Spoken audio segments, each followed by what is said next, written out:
I was raised playing piano from a very young age, singing in church choirs and barbershop groups and stuff like that. But he's really from Westchester. From about early on in high school, I started playing rock and roll and blues and funk, and started playing the organ soon after that, and just kind of incorporated all the different sounds into what I do now, which is a combination of organ and piano. And there's Jimmy Smith, Jimmy McGriff are, you know, two pioneers, but one of my major influences throughout my life has been McCoy Tyner, who, God bless, he's still kicking, still making great music, and a lot of horn players, but also a lot of great New Orleans piano players, Professor Longhair, and then Dr. John and people like that. Well, I think especially in Bill's case, you know, bringing in like the Professor Longhair kind of stuff, the New Orleans groove, and definitely with Jose and Greg, you know, the jazz influence, you know, we're definitely noticing that. Although our last rhythm section was also pretty jazzy, so it's kind of a continuation of what they were about. But these guys are more jazzy in a supportive kind of a role, if that makes any sense.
I was born in Chicago. Well, not born in Chicago. I grew up in Chicago. I was born in Minnesota.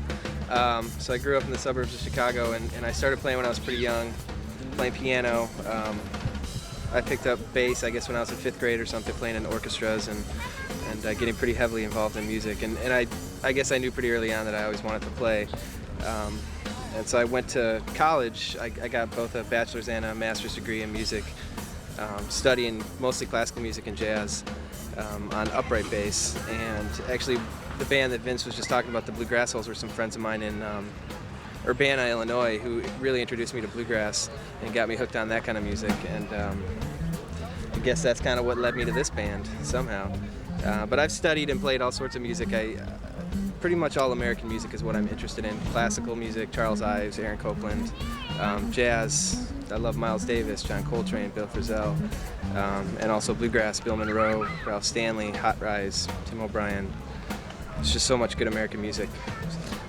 Yeah, I hooked up with these guys last summer and at the High Sierra Festival, and they needed a drummer, so I said, hey, I would like to try it. So sure enough, here I am.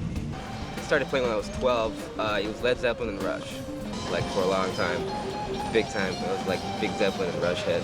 And after that, in high school, I started to listen to jazz, and I just totally fell in love with the West Coast guys that played a lot of what was the early times of fusion, like Steve Gadd. It's some of the cats with a lot of chops, and of course, you know, when you're growing up, it's very impressionable stuff. And then afterwards, I got into the bebop stuff, and the Elvin Jones and the Jack DeJohnette's, Tony Williams is like my favorite, and that kind of stuff. But I was still, you know, I was still able to play the contemporary stuff, because that's what you got to do to make a living, is to play everything. So that's what I'm doing.